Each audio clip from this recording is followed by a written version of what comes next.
श्री सद्गुरु महाराज की।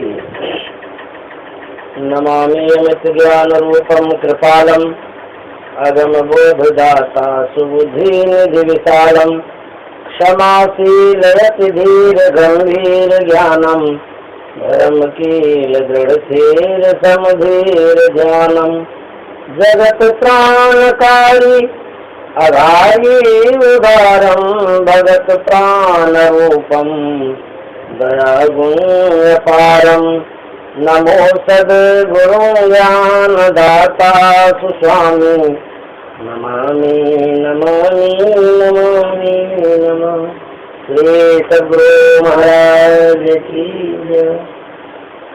अव्यक्त रूप में परमाराध्य सद्गुरु महाराज, उपस्थित सत्संग प्रेमी महान भाव, माता एवं बहनों, आज साप्ताहिक सत्संग है जिसमें हम सभी उपस्थित हैं। गुरु महाराज हम लोगों को कह गए हैं सत्संग नित और ध्यान नित रहिए करत संलग्न हो, वे विचार चोरी नशा हिंसा झूठ तजना चाहिए। ये गुरु महाराज का सिद्धांत है। गुरु महाराज के कहे अनुसार हम लोग जब चलेंगे तब हम लोगों का कल्याण होगा।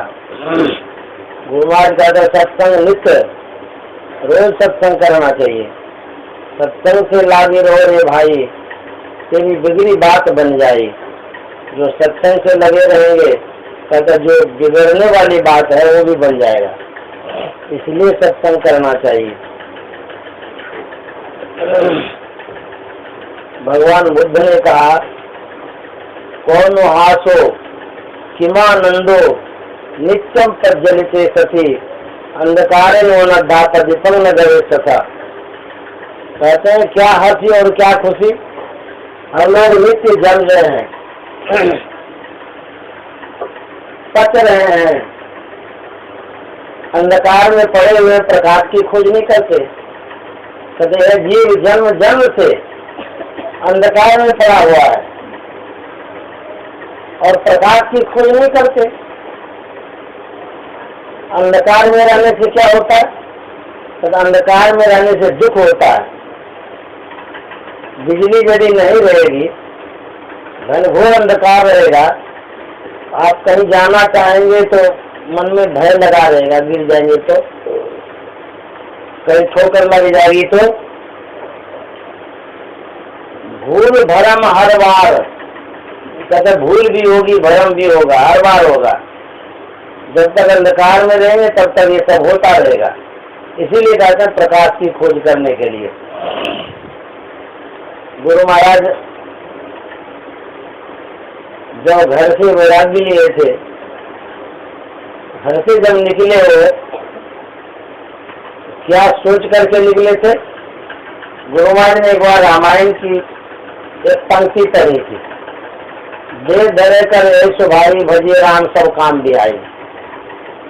ये इस पंक्ति को भारत के बहुत आदमी दोहराते होंगे रोज, हिंदू धर्मावलंबी बहुत आदमी पढ़ते होंगे, लेकिन किसी के मन में वैराग्य नहीं होता। गुरु महाराज एक बार पढ़ लिए, देह धरे कर ऐसो भाई। कहते हैं देह धारण करने का यही स्वभाव होता है कि भजिए राम सब काम भी आई। कहते सब काम को छोड़ करके भगवान का भजन करना चाहिए, इसीलिए देह धारण किए। देह धारण करने का यही फल है कि भगवत भजन करना चाहिए। इस शब्द को गुरु महाराज ने सार्थक कर दिया। शब्द को सुनकर के गुरु महाराज ने सार्थक कर दिया देह धारण करने का क्या फल होता है। उसी तरह से हम लोगों को भी उपदेश कर गए हैं, यह जो मनुष्य का शरीर मिला है भगवत भजन करने के लिए मिला है, खाने और सोने के लिए नहीं मिला है, भगवत भजन करने के लिए मिला है। गुरु महाराज का जब शरीर छूटने वाला था, गुरु महाराज मुक्ति धाम में जब जाने वाले थे, उस क्षण की बात कहते हैं। गुरु महाराज ने अपने मुखारविंद से अंतिम उपदेश देते हुए कहा था, सुकृत कर ले, नाम सुमर ले, को जाने कल की, जगत में खबर नहीं पल की। अंतिम शब्द यही था गुरु महाराज का, सुकृत कर ले। सुकृत मतलब शुभ कर्मों को कर लीजिए। सबसे शुभ कर्म बढ़कर के क्या है? कहता नाम सुमर ले। को जाने कल की, कल का फल पता है? आज हम लोग हैं, कल रहे नहीं रहेंगे सर कोई पता नहीं। कुपाघाट से कैलाश बाबा का फोन आया आज ही। उन्होंने कहा कि जो अनिकलाल बाबू थे, पुस्तकाध्यक्ष थे, बाबा देवी साहब पुस्तकालय के अध्यक्ष, शुरू से ही बहुत वर्षों से वो रह गए, बहुत पुराने आदमी थे वो, बहुत दिन सेवा किया उन्होंने पुस्तकालय में रह करके, वो बेचारे संसार से चले गए। अब मुझे क्या ठिकाना है किसका? तो को जाने कल की जगत में खबर नहीं पड़ी, कल का कोई ठिकाना नहीं है, कल सुबह होगा कि नहीं होगा कि क्या होगा। इसलिए कहता सुकृत कर ले, शुभ कर्मों को कर लीजिए जितना बन पड़े, नहीं तो छूट जाएगा तो छूट ही जाएगा। जो कर्म हुआ तो हुआ, नहीं हुआ तो गया। एक बार सुनामी लहर आया था, सुने होंगे आप लोग। भी था, एक बार आया था गणतंत्रता दिवस के दिन, सुबह सुबह बच्चे सब झंडा तोड़ने के लिए निकले थे, शायद अहमदाबाद तरफ कहीं नहीं हुआ था। कई साल हो गया, अभी 4-5 साल हो गया होगा। हाँ उधर कहीं गुजरात तरफ हुआ था। ऐसी सुनामी लहर हुई थी, भूकंप आया था कि बच्चा जो गली होकर के जा रहे थे उसी में चप गए, पूरा समाप्त हो गया। कितना बड़ा आदमी कोई ठिकाना नहीं। एक बार बिहार में भी बाढ़ आया था, यही कुछ साल पहले की बात।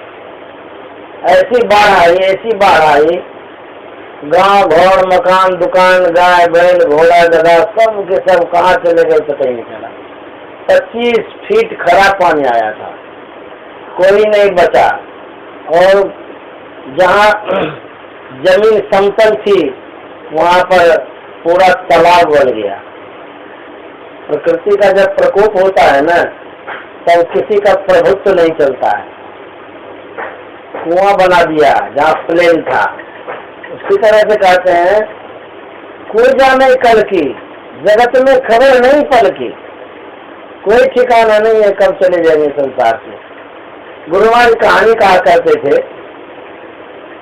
उसमें तो एक कहानी ये थी, एक कबूतर था, जमराज के दरवाजे पर एक पेड़ था, उसी पर बैठा था। तो जमराज जब अपने घर से निकला तो कबूतर पर नजर पड़ गया। तो नजर पड़ा तो उसको देखा तो देखते ही रह गया। तो कबूतर का भी नजर पड़ गया जमराज पर। कबूतर देख करके तो डर गया, बोला वो न हो आज हमारा कोई अपशकुन है। जमराज जब गहरी निगाह से देखता है तो क्या होगा कोई ठिकाना नहीं है। जमराज देखेगा तो मौत ही हो गया, और क्या होगा। वो भी डरने लगा, गाछे पर थर थर कांप रहा है। एक बाज आ रहा था उड़ते हुए, बहुत पक्षों में मजबूत होता है वो। तो कबूतर को पूछता है कि भाई आप डरते क्यों हैं, थर क्यों कांप रहा है, क्या बात है। बोले कि देखते नहीं है, जमराज टेढ़ी निगाह से देख रहा है, हो न आज हमारा दुर्दिन हो, क्या ठिकाना क्या होगा नहीं होगा। बोला अच्छा आप डरते क्यों हैं इससे, अरे हम उस स्थान पर दे आएंगे आपको कि जमराज का लकर नाना भी नहीं पहुंच सकता है, चढ़िए हमारे पीठ पर। बस कबूतर झट से चढ़ गया उसके पीठ पर। 7 योजन दूर एक बहुत बड़ा पहाड़ था, उसमें गुफा थी, उस गुफा के भीतर में उसको घुसा दिया बहुत दूर। और उसके बाद क्या किया, पत्थर से ढक दिया उसका मुंह, कोई घुस न सके। बोले आप एकदम आराम करिए, कोई यहाँ नहीं आ सकता, इतना दूर आपको भेजा दिए कि कोई सोच भी नहीं सकता इतना दूर आने के लिए, इसलिए आप डरना नहीं आपको। तो बाद के मन में हुआ कि आखिर बात क्या है, पूछते हैं जमराज से। क्या इसको गहरी निगाह से देख रहा था, आ गया वहीं पर, पूछते हैं ए जमराज तुम कबूतर को क्यों देख रहा था गहरी निगाह से, क्या बात है, कोई अपशकुन होने वाला था क्या?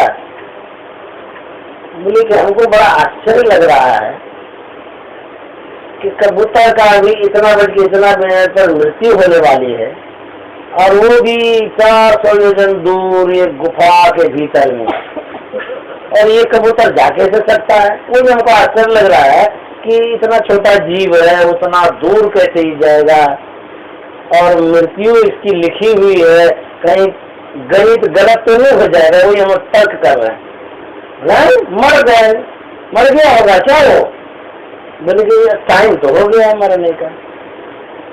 तो बोले कि उतना गुफा दूर जाएगा कैसे, वही हम सोच रहे हैं। अब बात का आता है, हम तो वहीं दे करके अभी तुरंत आए हैं।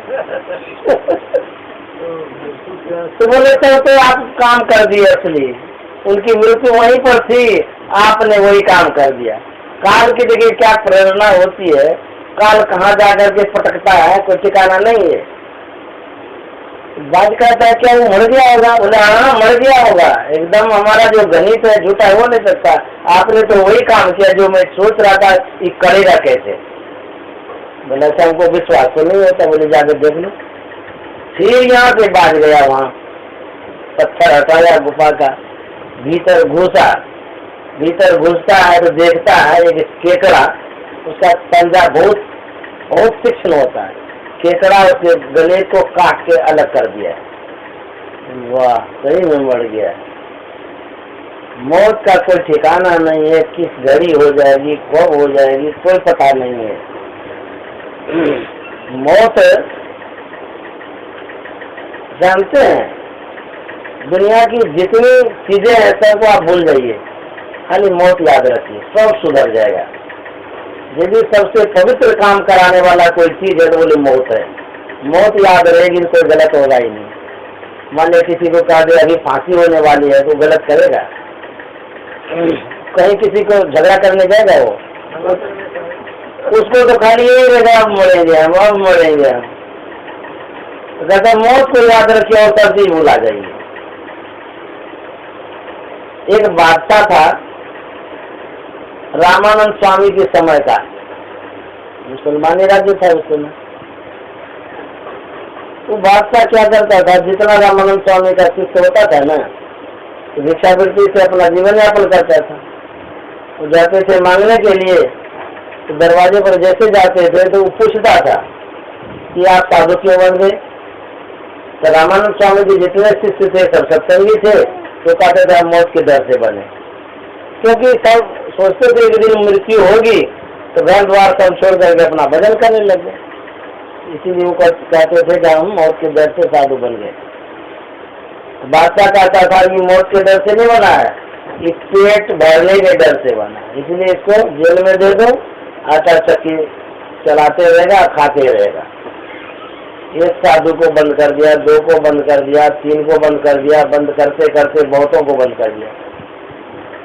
बहुत साधु को जब बंद कर दिया, रामानंद स्वामी को चिंता हो गई। आप लोग समझते हैं, कुछ सुनते हैं कि नहीं ठीक से? इधर ध्यान दीजिए। थोड़ी देर के लिए तो हम लोग आप लोग हैं, उसके बाद तो आप लोग सप्ताह में एक रोज आएंगे, वो भी जिसको फुर्सत नहीं रहो नहीं आएंगे। कम से कम फुर्सत निकाल के आए थोड़े क्षण भर के लिए, इसीलिए सुन लीजिए। रामानंद स्वामी को बहुत चिंता हो गई कि सब साधु को बंद कर दिया, अब क्या होगा? कबीर साहब से कहा कि देखिए हम लोग जितने साधु थे वैरागी थे, बादशाह जो है ना सबको बंद कर दिया है, आटा चक्की चलवाता है, उससे कैसे छुड़ाया जा सकता है, क्या उपाय है उसका बताइए। कबीर साहब ने कहा कि गुरुदेव आपकी आज्ञा हो तो मैं जाऊं, मैं छुड़ा लूंगा। बोले अच्छा आप छुड़ा लेंगे? बोले हाँ छुड़ा लेंगे। तो बोले जाइए। तो कबीर साहब गए, उनके दरवाजे के सामने घूमने लगे, घूम फिर कर रहे थे। मंत्री ने पूछा कि अरे आप साधु क्यों बन गए? तो बोलता है मौत के डर से। मंत्री कहता है बादशाह सलामत क्या कहेंगे, एक ही गुरु का सब चेला है, एक ही शब्द बोलता है। उसने साधु क्यों बना? कहता मौत के डर से। अरे मौत को कौन नहीं जानता है, एक दिन मृत्यु होगी, सबको पता है, सब यही कहता है मौत के डर से। लोग खाने के डर से बना है, काम धाम करता है नहीं, अब बस घूम फिर करके खाना जमा कर लेता है और खाता है, बस कोई काम ही नहीं। बादशाह बुलाया उसको, बोले कि आप साधु क्यों बने? तो बोलता मौत के डर से। मंत्री कहता है बादशाह सलामत है, ऐसे ही बोलता है, इसको भी जेल में कर दीजिए, मौत को कौन नहीं जानता है, हम लोग जानते हैं एक दिन मरना है, बस वही ना मौत है, और क्या मौत है? कबीर साहब ने कहा नहीं, आप जो जानते हैं ना असली तरह से नहीं जानते। आपको नहीं लगता है कि मौत होगी, ये जो बोल रहे हैं ना ऊपर मन से बोल रहे हैं। यदि सही मौत का दर्शन हो जाएगा ना, मुंह से आवाज भी नहीं निकलेगी। बोला हाँ ऐसे ही बोलते हैं आप लोग, बच्चा जानता है एक दिन मृत्यु होगी, इसको जेल में बंद कर दीजिए, बस काम खत्म। तो जेल ले जाने लगे। कबीर साहब ने बादशाह सलामत से कहा कि एक बात मैं एकांत में कहना चाहता हूँ।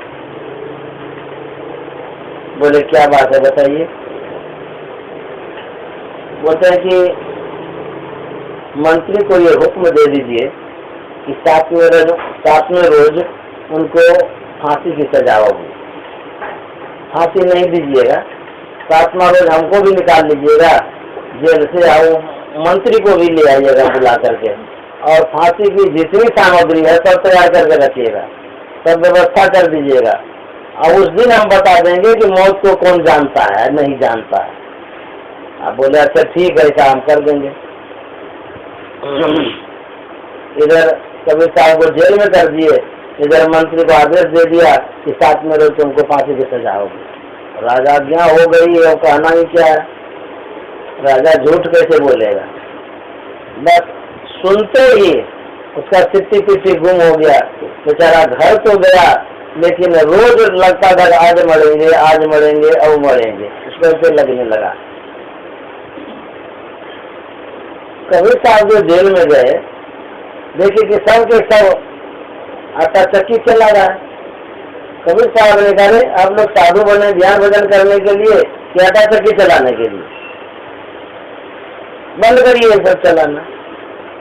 सब कहने लगा रे राम, यदि नहीं चलाएंगे तो बादशाह तो फांसी की सजा दे देगा। बोलेगा अपने चलेगी चक्की, छोड़ ना दीजिए, छोड़िए सब। सबको छोड़ा दिया। कबीर साहब के हाथ में डंडा था, उस एक चक्की में डंडा लगा दिया, बोले चक्की घूमो, बस सब चक्की घूमने लगी। क्या संत की मौज होती है, सबको आश्चर्य लगा रही राम चक्की कैसे घूमने लगी अपने की। संत जो होते हैं उसकी आज्ञा का पालन प्रकृति करती है, और संसार के जो लोग होते हैं प्रकृति की आज्ञा का पालन संसार के लोग करते हैं। हम लोग प्रकृति के बस में हैं और प्रकृति संत के बस में है, इसीलिए प्रकृति को जो जो कहते हैं वो करती है, और प्रकृति जो जो कहती है वो हम लोग करते हैं। यही फर्क है संत और हम में। प्रकृति संत के बस में है और हम प्रकृति के बस में है। प्रकृति के अनुसार नाचते रहते हैं हम, संत महात्मा प्रकृति को नचाते रहते हैं, इसीलिए चक्के घूमने लगी। एक सिपाही जेल से निकल के बादशाह के पास जाता है, बोले महाराज गजब हो गया। बोले क्या हो गया जी? बोले क्या हो गया? अरे सब कोई साधु चक्कू चला रहे थे, और ये जो अभी गया है साधु वो कहा कि चक्की चलाना छोड़ अपनी चक्की चलेगी। सबके सब डरने तो लगे थे, लेकिन बोले छोड़ो, जबरदस्ती छुड़वा दिया। फिर बोले कि फिर क्या? चक्की में डंडा दे दिया लाठी, और चक्की को बोला घूमने लगी। तो चक्की घूम रही है अपने आप, बादशाह को विश्वास नहीं हो रहा था, बोला ऐसा कहीं होता है जी? बोला ऐसा होता है, हो रहा है, चलिए मैं देखने के लिए। आश्चर्य लगा उनको, गए यहाँ पे, तो जैसे गए अंदर में देखते हैं कहीं में चक्की घूम रही। बादशाह कहता है बाप रे बाप, ये पक्का उस्ताद है, सबको तो छोड़ दो, इसी को पकड़ के रखो, क्योंकि इसको जवाब देना है, नहीं देगा तो इसको फांसी की सजा मिलेगी। सब साधुओं को छोड़ दिया, कबीर साहब को पकड़ करके रखा। सातवां रोज हुआ, मंत्री को बुलाया गया, फांसी की जितनी सामान्य होती सब इकट्ठा किया गया, कबीर साहब को बुलाया गया, राज दरबार में सब उपस्थित हो गए। तो कबीर साहब ने मंत्री से कहा कि मंत्री जी, आपकी अंतिम इच्छा क्या है? बोले कि हमारी कोई इच्छा नहीं है। बोले कि आप तो बहुत अच्छा घोड़सवारी करते हैं, एक बार घोड़ा पर घुमाइए, क्योंकि अब तो मरना है आपको। बोले कि महाराज अब तो कुछ भी अच्छा नहीं लगता है, अब तो मौत ही मौत दिख रही है। बोले कि थोड़ा बागवानी में सैर कर लीजिए। बोले एकदम अच्छा नहीं लगता है। बोले घर परिवार से किसी से मिलना जुलना हो। बोले कुछ नहीं सूझ रहा, अभी लग रहा है अभी मौत होगी, संसार बेकार हो गया, कोई याद नहीं है हमको, बेटा बेटी घर परिवार संपत्ति कुछ भी याद नहीं है, सिर्फ लगता है कि अब मरेंगे हम, अब मरेंगे हम। तो कबीर साहब ने पूछा कि मंत्री जी ये बतलाइए, सातवें रोज जो आप बोल रहे थे कि मौत को कौन नहीं जानता है, आप ये कहिए उस दिन जो बोल रहे थे सही में बोल रहे थे कि आज जो बोल रहे हैं कि मौत साक्षात मौत है, आज सही है? बोले उस दिन तो हम ऐसे ही कहा दिए थे, आज साक्षात मौत का दर्शन हो रहा है। कबीर साहब ने कहा कि देखिए मौत को ये आज जान रहे हैं, वो जो नहीं जान रहे थे। उसी तरह से हम लोग रोज मौत को जानते हैं, इसीलिए हम लोग साधु बन गए। जिसको मौत याद आ जाएगी उसके लिए संसार छूट जाएगा, जिसको मौत याद नहीं आएगी उसका संसार नहीं छूटेगा, क्योंकि डरे नहीं रहेगा तो छूटेगा कैसे? डर करनी डर प्राण गुरु, डर पारस डर सार, डरत रहे सो उबरे गाफिल का बीमार। विद्यार्थी डरता है फेल होने से, तब न पढ़ता है। यदि उसको फेल होने का डर नहीं रहे तो पढ़ेगा? कभी नहीं पढ़ेगा, वो मतलब ही नहीं रखेगा। किसान डर से खेती करता है, क्योंकि खेती नहीं करेंगे तो पेट भरण पोषण नहीं होगा, डर के मारे करता है।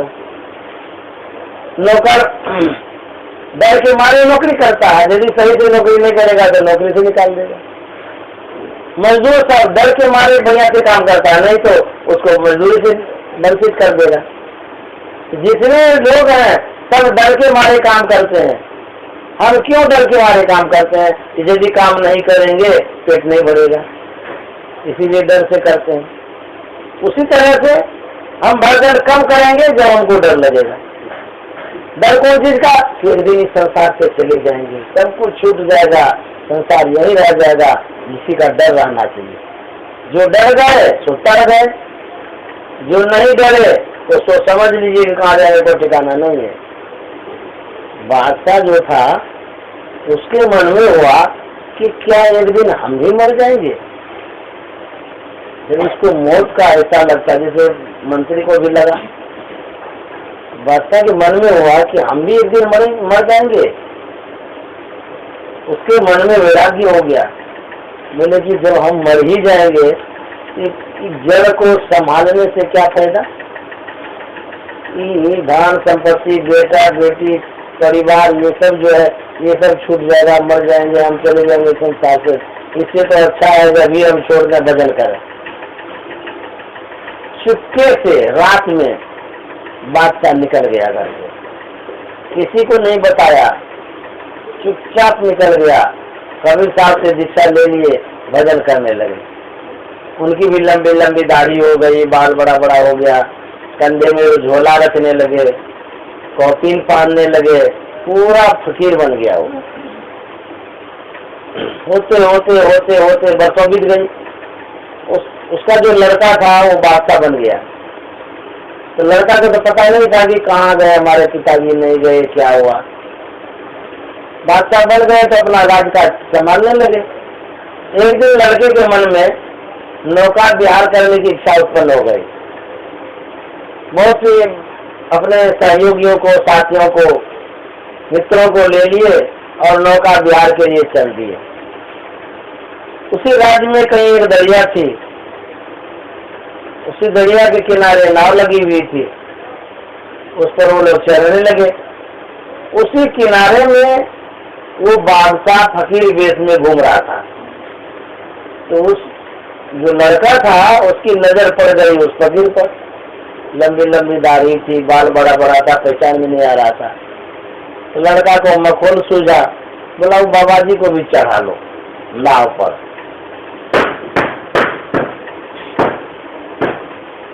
उसको भी चढ़ा लिया। खूब जो आनंद लेना था आनंद लिया, घुमा फिरा खूब। होता है ना, नया आदमी मिलने से एक परिचय तो होना चाहिए। तो लड़का ने पूछा कि आप फकीर क्यों बन गए, कौन चीज का अभाव हो गया आपको? महात्मा तो तब बनता है जब खाने का अभाव होता है, रहने का अभाव होता है, दिक्कत हो जाती, इसीलिए महात्मा बन जाता। आपको क्या दिक्कत हो गया था? आपको कोई नहीं है क्या? तो बादशाह ने कहा हमको सब कोई है, हम बादशाह हैं। बोला बादशाह? कौन बादशाह है? बोले तो मेरा नाम फलाना ये है। बोले वो तो हमारे पिताजी का नाम था। बोले तुम्हारा क्या नाम है? उन्होंने अभी कहा मेरा नाम ये है। बोले कि यही तो हमारे बेटा का नाम था। बोले तब हमारे पिताजी आप हैं? बोले तो हाँ। तो बोले आप साधु क्यों बन गए? हम तो खोज लेते हैं, तो आप मिले ही नहीं। बहुत खोजे, पता लगाए, आपका पता ही नहीं लगा। बाप रे बाप, आज संजोग से मिल गए आप। चलिए चलिए चलिए, अब राज्य में अपना राजकाज को संभालिए। आपको कौन चीज का कमी है? साधु बन गए, जो सेवा करिएगा वही आपकी सेवा हो जाएगी। जो हुक्म दीजिएगा, हुक्म देने की देर होगी और सेवा करने में देर नहीं होगी। बोले ना हम साधु बन गए हैं, राजकाज छोड़ दिए हैं, अब तुम अपना संभालो करो, हमको कोई लेना देना नहीं है। बोले कि नहीं चलिए ना, आपको कोई दिक्कत होने नहीं, जो आदेश करिएगा सब आपकी सेवा हो जाएगी। आप कहिए हमको, मैं आपकी सेवा करने के लिए तैयार हूँ।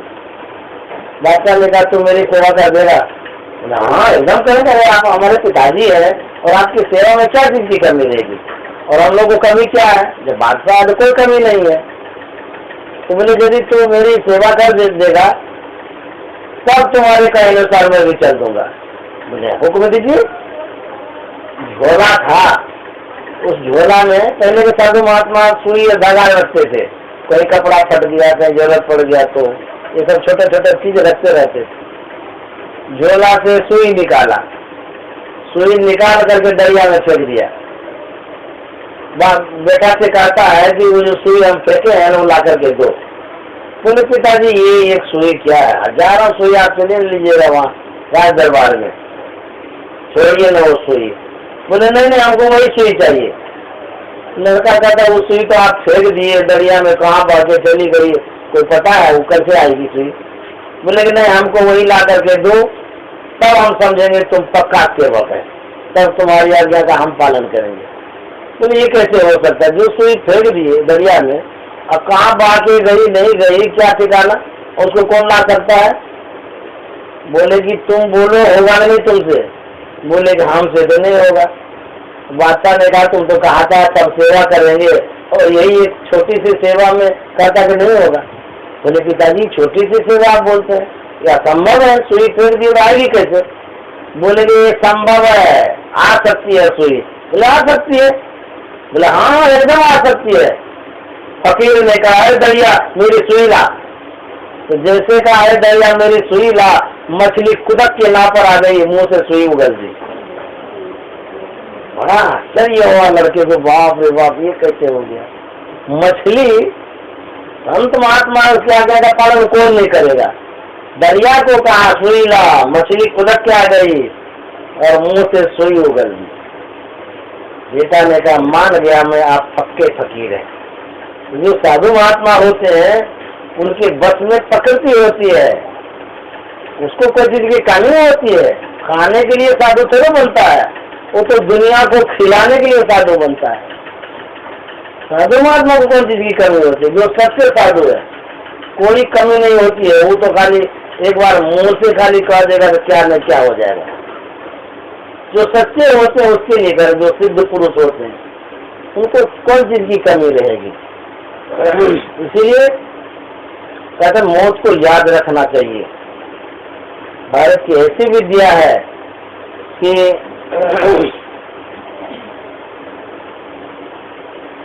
जो ध्यान करते हैं, ध्यान करने से सब चीज की उपलब्धि हो जाती है, सब सुख प्राप्त हो जाता है। गुरु महाराज जब ध्यान किए 18 महीने तक गुफा में बैठे ही रह गए। उनको उसी गुफा में मुक्ति भी मिली, मोक्ष को प्राप्त किए। जिस समय गुरु महाराज वैराग्य अवस्था में थे, किसी से कोई संपर्क नहीं था। उस समय गुरु महाराज भिक्षावृत्ति से जीवन यापन करते थे। एक माई थी,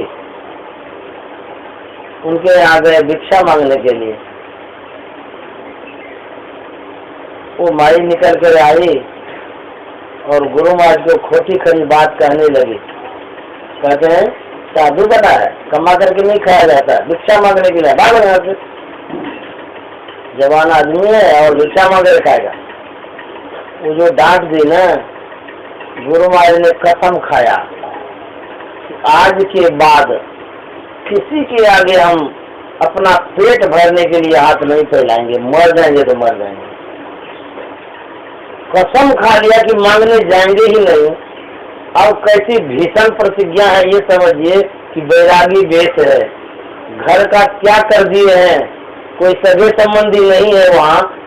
अब भूखे मरेंगे कि नहीं मरेंगे? जब भिक्षा ही नहीं मांगेंगे तो कहाँ जाएंगे वो, कैसे खाएंगे वो? बिना मांगे तो कोई देगा नहीं। ऐसी प्रतिज्ञा कर ली गुरु महाराज। और गुरु महाराज को बुखार भी आ गया, भूखे प्यासे रह गए। देखिए प्रभु की क्या कृपा होती है, जो उस पर आश्रित होते हैं उसकी व्यवस्था कैसे होती है। एक कोई सज्जन थे, देखे मुंह कान सब सूख गया है, भूख के मारे दया आ गई उनको। पूछने लगे आप बैरागी हैं, लगता है कि आप खाए पिए नहीं है, मुंह कान सूखा हुआ है, चलिए हम आपको खिलाएंगे हमारे यहाँ। तो बुला करके उनको ले गए गुरु महाराज को अपने यहाँ, सम्मान उनको भोजन कराए। और उस दिन से जब तक गुरु महाराज का जीवन रहा तब तक किसी से नहीं मांगे।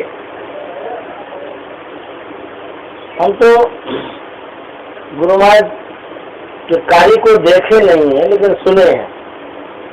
सुनते हैं कि किसी से, जैसे हम लोग खूब मांगते रहते हैं दान दक्षिणा वगैरह, ये सब गुरु महाराज नहीं करते थे, मांगते ही नहीं थे, अपने आ जाता था गुरु महाराज के पास। जितना जो दिया ठीक है, जितना दिया जैसे दिया बस काफी है वही।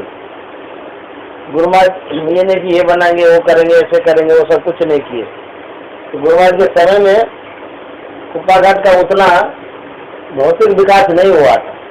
तो गुरु महाराज किसी से उतना मतलब ही नहीं रखते थे लेने देने का, बस भजन करो सत्संग करो, प्रचार प्रसार हो रहा था, इतना ही हो रहा था और कुछ नहीं करते थे। तो गुरु महाराज इतने त्यागी थे। संत मत की शिक्षा है कि स्वावलंबी जीवन बिताओ, क्योंकि ये बाबा देवी साहब ने ही गुरु महाराज से कहा था। जब गुरु महाराज गए थे बाबा देवी साहब के पास, उन्होंने पूछा तुम किस तरह से जीवन यापन करना चाहते हो, तुलसी सिस्टम से या सेल्फ सपोर्टर? तुलसी सिस्टम वाला भिक्षावृत्ति, सेल्फ सपोर्टर हो गया स्वावलंबी जीवन। तो गुरु महाराज ने कहा कि मैं तुलसी सिस्टम से जीना चाहता हूँ। सबके सब जितने साधु थे सब हंसने लगे। बाबा देवी साहब ने भी कहा देखो संत मत का साधु है, भिक्षा ठीक मांग करके खाएगा। सब हंसने लगे, बहुत मजाक किए गुरु महाराज का। बाबा देवी साहब ने कहा कि संत मत का नियम है, सिद्धांत है कि किसी के आगे हाथ नहीं फैलाना है, भिक्षा मांग करके जीवन यापन नहीं करना है, स्वावलंबी जीवन बिताओ, कमाई करो, भजन करो। गुरु महाराज सोचने लगे कि कमाई करेंगे, हम तो घर बार छोड़ दिया, फिर घर कैसे जाएंगे। तो बाबा देवी साहब ने कहा, देखो जी,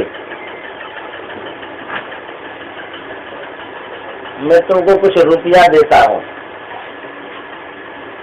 घर जाओ, बांस बाड़ी लगाना और उसको बेच बेच कर अपना जीवन यापन करना।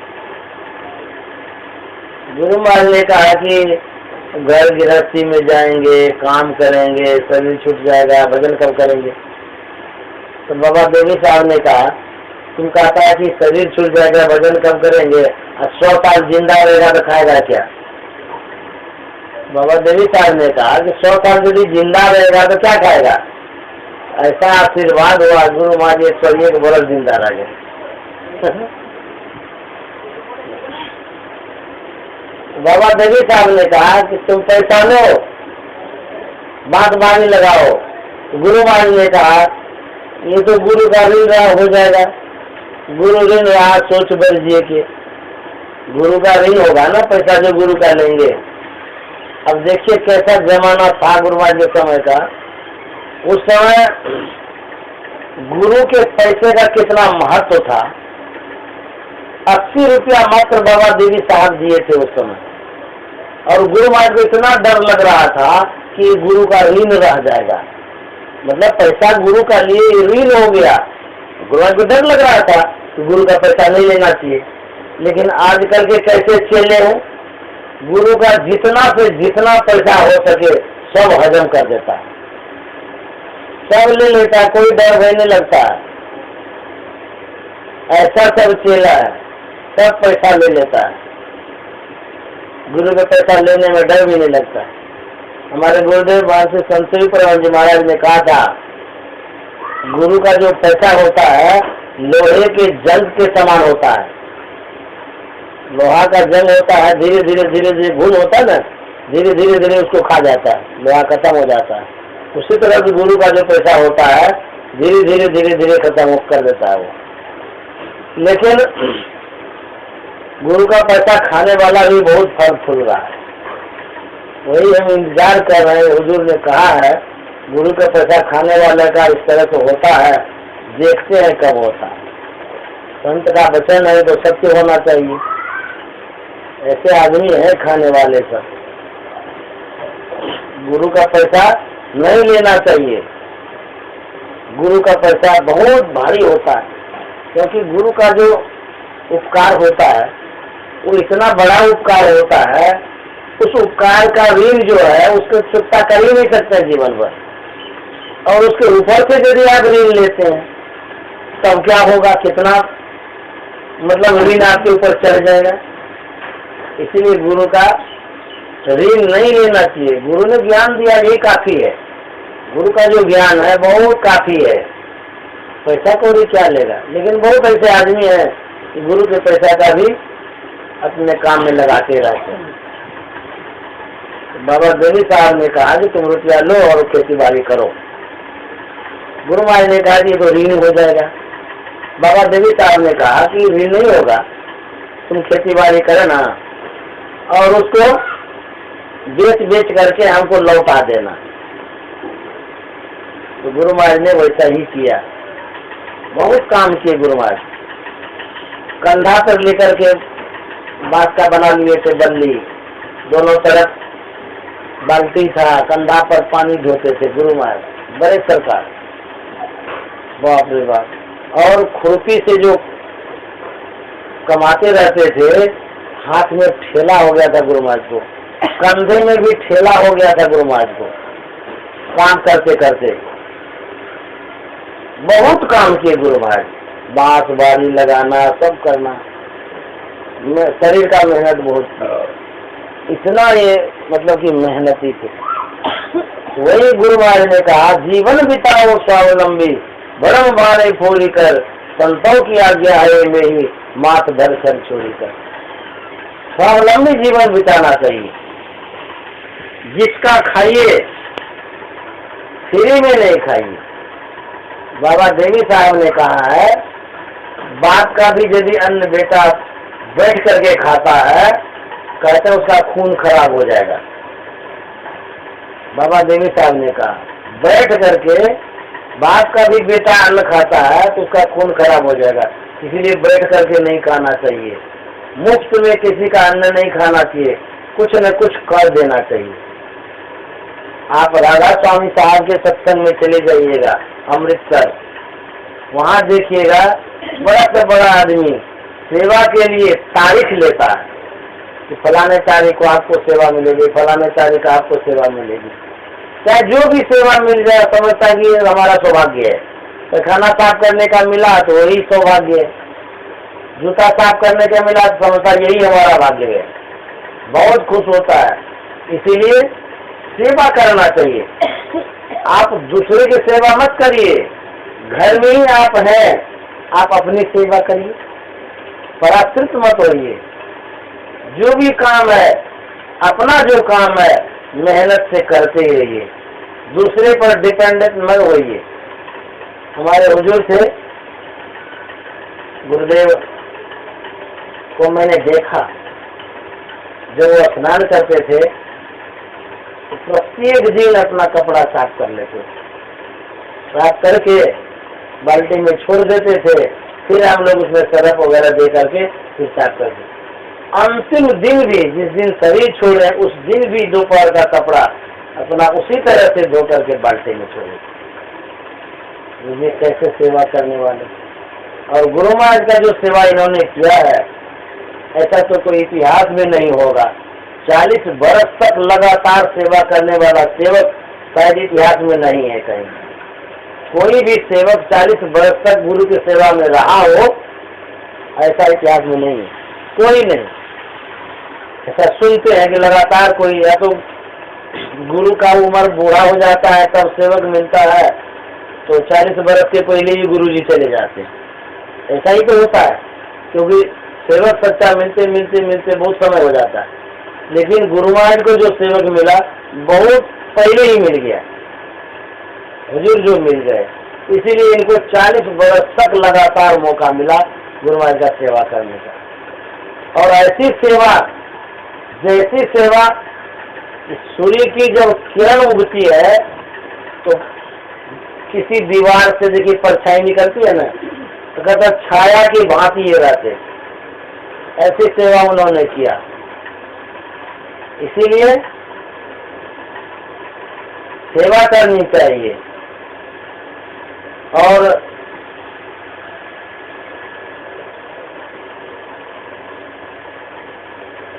एक कथा करके समाप्त करते हैं। गुरु गोविंद सिंह जी महाराज थे, वो सत्संग प्रचार में किसी के घर पर गए थे, बहुत बड़ा आदमी था वो।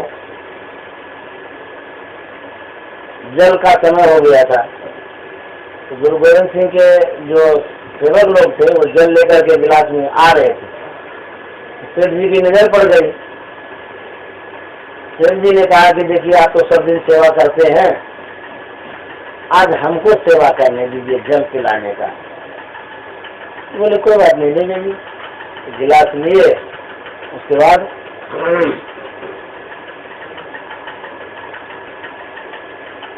लेकर के गए।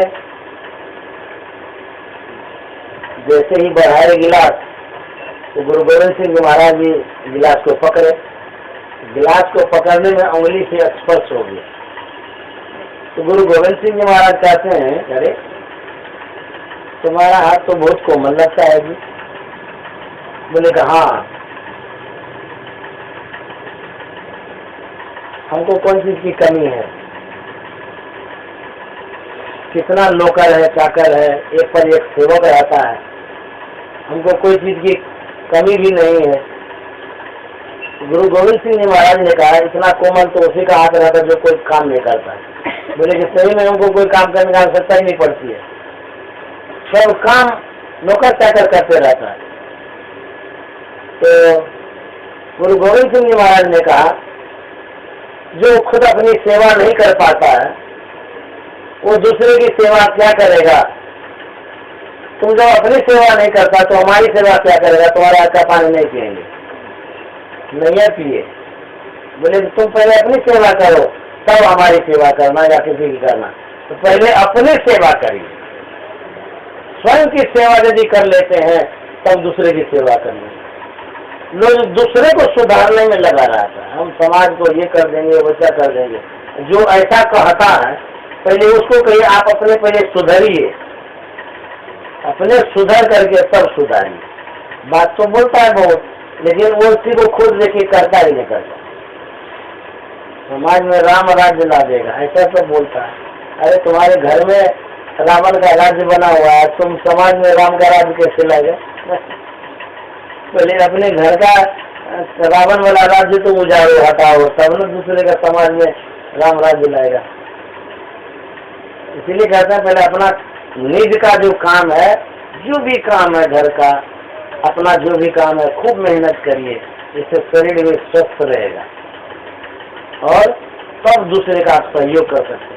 मान लो कोई डूब रहा है, आपको तैरने नहीं आता है, आप जाइएगा उसको ऊपर करने के लिए, वो तो बेचारा डूब ही रहा है, आप भी डूबिएगा कि नहीं डूबिएगा? क्योंकि आपको तैरने ही नहीं आता है। तो पहले तैरने सीखिए, उसके बाद उसको भी ऊपर कर लीजिएगा, आप भी बच जाइएगा। श्री सद्गुरु महाराज की जय।